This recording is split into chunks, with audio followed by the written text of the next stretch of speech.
پروری، غریب پروری. غریبوں کا بھی دل نہیں کرتا غریبوں سے دوستی کرنے کو، وہ بھی کسی تگڑے بندے سے. غریب 3-4 غریب مل کے ایک غریب کی مدد کرنی شروع کرے نا تھوڑی تھوڑی، تو ہمیں وزیروں، مشیروں، ایم پی، ایم این اے کی ضرورت ہی نہ رہے. امام حسین گزر رہے تھے. امام زین العابدین فرماتے ہیں کچھ لوگ زمین پہ بیٹھ کے روٹی کھا رہے تھے، تو انہوں نے امام صاحب سے کہا حضور آ جائیں. تو امام صاحب گھوڑے سے اترے، زمین پہ بیٹھ گئے، اور جب ان کے ساتھ روٹی کھائی تھوڑی سی، امام علی مقام اٹھنے لگے تو کہنے لگے حضور اور کھائیں. فرمانے لگے قسم بخدا ابھی کھا کے آیا تھا، اور کبھی روٹی کھا کے میں نے فوری طور پہ دوبارہ نہیں کھایا. بیٹھ اس لیے گیا ہوں کہ تمہارا دل نہ ٹوٹ جائے. دل بدستاور کے حج اکبر است. عزیز دوستو، غریب پروری، بہادری، اور سب سے بڑی بات یہ کہ قناعت پسندی، تھوڑے پہ گزارا. یہ جو ہم روز دکھ سناتے ہیں نا اپنے بیٹوں کے، بیٹیوں کے، پریشانیاں آزمائیاں ہم نے طاری کر لی. میں اکثر کہتا ہوں کسی کی بیٹی اتنا کام نہیں کرتی اس کے ہاتھوں پہ چھالے پڑ جائیں، لیکن حضور کی بیٹی کرتی ہے. محبوب کی شہزادی یہ کام کرتی ہے کہ ہاتھوں پہ چھالے پڑ جائیں. نبی پاک صلی اللہ تعالیٰ علیہ وسلم کی شہزادی یہ کام کرتی تھی، ڈیوٹی کرتی تھی ذمہ داری سے. اور کنز العمال میں وہ چمکتے دمکتے لفظ حدیث کے موجود ہیں کہ اونٹ کے بالوں کی بنی ہوئی چادر اوڑھ کے سیدہ فاطمہ چکی پیس رہی.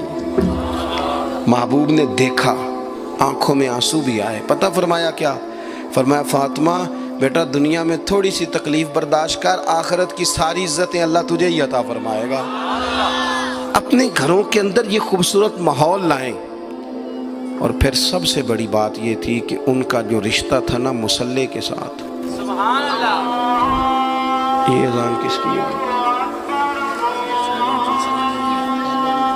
اذان ایک کا ہی جواب دینا ضروری ہوتا ہے جی. زیادہ اذانیں ہو رہی ہیں نا تو ایک کا ہی جواب دیا جاتا ہے. آپ توجہ کریں میری بات پر. عزیز دوستو، نبی پاک صلی اللہ علیہ وسلم بڑی تگڑی ہے. او جناب وہ آج کل جو ہمارے نقیبے محفل ہوتے ہیں نا، وہ تو کوئی صلی اللہ تعالی علیہ وسلم. ہمارے جو محفل کے اسٹیج سیکٹری ہوتے ہیں وہ تو کوئی 3-4 منٹ لگاتے ہیں جنت میں بھیجنے میں، پر نعت خواں تو 1.5 منٹ ہی لگاتا ہے. اندر تسی جلسہ کراؤ تو جنت واڈی.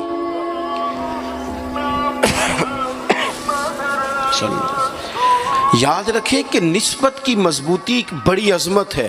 اللہ والوں کی نسبت بڑی چیز ہے، اور خدا دے یہ دولت تو یہ بڑی چیز ہے، یہ بڑی چیز ہے. یاد رکھ لے میرے عزیز کہ جب آپ کا رشتہ اگر نسبت تگڑی ہے تو عبادت کرنے سے تو اور تگڑی ہو جائے گی، مصلی پہ بیٹھنے سے تو اور مضبوط ہو جائے گی. آپ نبی پاک علیہ السلام کے گھرانے کا ترک دیکھیں تو وہ عبادت سے بڑا ان لوگوں کا شغف ہے، اللہ اللہ کرنے سے بڑا ذوق ہے. ہم نا پہلے بھی کمزوریاں کافی تھی، پر جب سے موبائل آیا ہے نا، یہ موبائل تسبیح کی جگہ پہ آیا ہے. ہاتھوں میں تسبیح ہوتی تھی جہاں موبائل آئے. مصلی کی عبادت، ریاضت کمزور کر لی ہم نے. رسول پاک صلی اللہ علیہ وسلم کا اپنا طریقہ یہ تھا کہ حضرت عائشہ صدیقہ رضی اللہ تعالیٰ عنہ فرماتی ہیں کہ حضور نے ساری رات نماز پڑھی اور قدم شریف میں ورم آ گیا. کبھی آیا ہمارے پہ پیروں میں ورم عبادت کر کے؟ ساری رات نماز پڑھی، قدمین شریفین میں ورم آ گیا. اور جب قدموں میں ورم آ گیا نا تو فرماتی ہیں میں نے عرض کی یا رسول اللہ آپ کے تو صدقے اللہ اگلے پچھلوں کے گناہ معاف کرے گا، اور آپ اس قدر زیادہ آہوزاری کرتے ہیں. تو نبی پاک علیہ السلام نے فرمایا عائشہ تم نے کہا ہے نا اللہ میرے اوپر بڑا مہربان ہے، اللہ بڑا کریم ہے، اس نے مجھے رسولوں کا امام بنایا ہے، اپنا محبوب بنایا. تم ہی کہہ رہی ہو نا یا رسول اللہ؟ ہاں. تو فرمایا پھر میں اپنے رب کا شکر گزار بندہ نہ بنوں. حضور کثرت سے عبادت کرتے. سیدہ فاطمہ رات کو زیادہ وقت مصلی پہ گزارتی. حضرت امام حسن اور حسین لمبی عبادت کرتے. 9-10 محرم کی درمیانی رات تھی. عمر بن سعد امام علی مقام کے پاس آیا، آ کے کہنے لگا حسین 2 ہی باتیں ہیں، یا جنگ کریں گے یا آپ بیعت کریں گے. تو امام حسین فرمانے لگے اس طرح کرو، ایک رات کی مہلت دو، صبح بتاؤں گا. امام صاحب نے اسے کہا، وہ چلا گیا.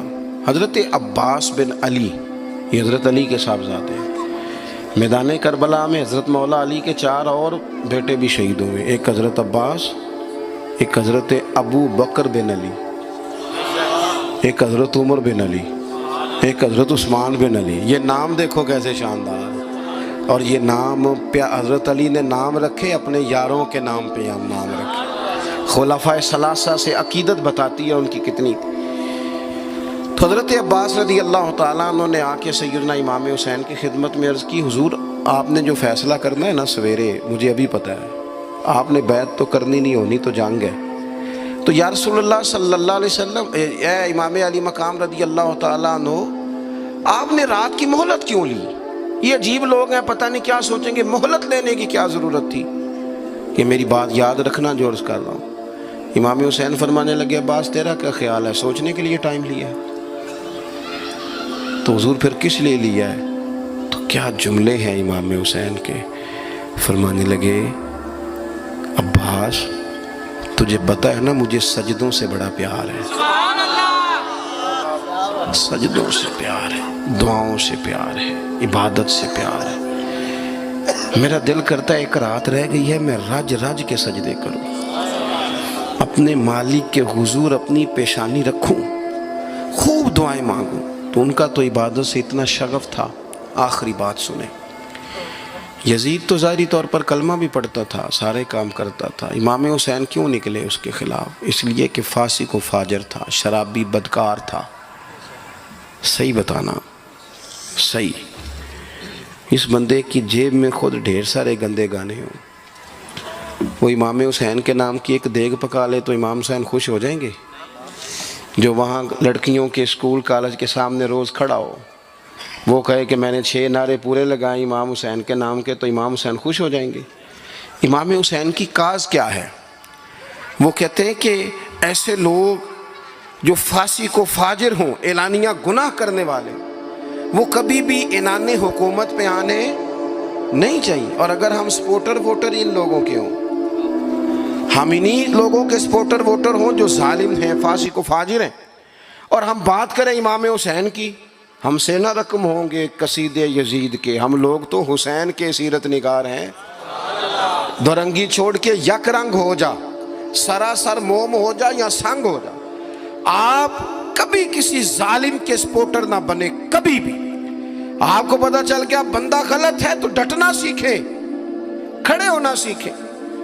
وَلَا تَحْسَبَنَّ اللَّهَ غَافِلًا عَمَّا يَعْمَلُ الظَّالِمُونَ، اللہ ظالموں کے کاموں سے بے خبر نہیں ہے. کبھی کسی ظالم کی سپورٹ نہ کریں، کبھی بھی. میرے نبی پاک علیہ السلام نے فرمایا، جس نے زمین کی ایک بالشت پر ظلم کیا نا، اللہ 7 زمینوں کا طوق بنا کے قیامت کے دن اس کے گلے میں ڈال دے گا. کبھی کسی ظالم کے ساتھ کھڑے نہ ہونا، کبھی بھی، ایک منٹ کے لیے. وہ ایک دفعہ ایران کا ایک بادشاہ تھا، تو اس نے سوچا کہ میں اپنے بیٹے کو نا گھوڑ سواری سکھا لی ہے، تیر اندازی سکھائی ہے، تو میں نا اسے دین بھی پڑھاؤں. اس نے ایک بزرگ عالم کا انتخاب کیا کہ میرے بیٹے کو آپ نا کتاب و سنت پڑھائیں. تو بچہ ایک زمانہ استاد کے پاس کئی سال جاتا رہا. جب اس کی تعلیم مکمل ہو گئی نا، تو ایک دن فارغ ہو گیا، جس طرح ہمارے ہاں چلے آمین ہوتی ہے یا دستار ہوتی ہے، بچے کی تکمیل ہو گئی. ایک دن ویسے ہی استاد صاحب نے گھر بلایا، کہا پتر میرے پاس آؤ. بچہ چلا گیا تو استاد صاحب نے اندر سے کنڈی لگا لی اور بچے کو کافی سارے تھپڑ مارے، کھینچا، زد و کوب کیا، مارا. بچے نے گھر آ کے والد کو شکایت لگائی تو والد کہنے لگے، پتر تیرے استاد عالم فاضل بندے ہیں، ایسے بلا وجہ مارا، میری سمجھ میں نہیں آتا. ماں کو کہا تو اماں کہنے لگی، پتر تیرا باپ کہتا تو ٹھیک ہے، چلو حالات بدل گئے، زمانہ بیت گیا، وہ بادشاہ فوت ہو گیا، یہ بیٹا تخت پہ بیٹھا. اب وہ درد نہیں جاتا تھا اندر سے کہ استاد نے زیادتی کی میرے ساتھ. اس نے پہلا حکم یہ جاری کیا کہ میرے استاد کو بلاؤ. استاد بڑے بوڑھے ہو گئے تھے، ضعیف تھے، چھڑی پہ جھکے ہوئے. 2 بندے لے کے آئے، استاد جی کو کھڑا کیا، استقبال کیا، کرسی بھی دی. کہنے لگا، استاد جی ناراض نہ ہونا، میں بے اختیار تھا، آپ سے پوچھ نہیں سکا، آج میں نے پوچھنے کے لیے بلایا ہے، میرا قصور کیا تھا؟ استاد صاحب نے یوں آنکھیں کھولی، کہنے لگے، پتر یہ جو آج دن آیا نا، اسی دن کے لیے مارا تھا. یہ جو آج دن آیا ہے نا، اسی دن کے لیے تیری پٹائی کی تھی. کہا، استاد جی کیوں؟ کہنے لگے پتر کتنے کو سال ہو گئے مار کھائی کو؟ کہا کو 13-14 سال ہو گئے، بھولی تو نہیں نا زیادتی؟ کہا جی بھولی نہیں۔ فرمانے لگے اس لیے تجھے مارا تھا کہ ایک نہ ایک دن تو نے باپ کی جگہ پہ بیٹھنا ہے، پتر خیال رکھنا اگر میں نے تیرے ساتھ کوئی زیادتی کی تھی تجھے 14 سال نہیں بھولی تو بھی کسی کے ساتھ نہ کر بیٹھنا، اسے قیامت تک نہیں بھولے گی، اور ایک عدالت صبح قیامت بھی لگے گی، پھر وہاں جواب دینا ہے ثم لتسألن یومئذ عن النعیم۔ جو تمہیں اقتدار کی نعمت ملی ہے اس کا خیال رکھنا، اللہ تعالیٰ حساب لے گا۔ میرے دوستو کبھی بھی ظالم، وہ امام مالک مسئلہ بیان کر رہے تھے، فرمایا ظالموں کا مددگار بھی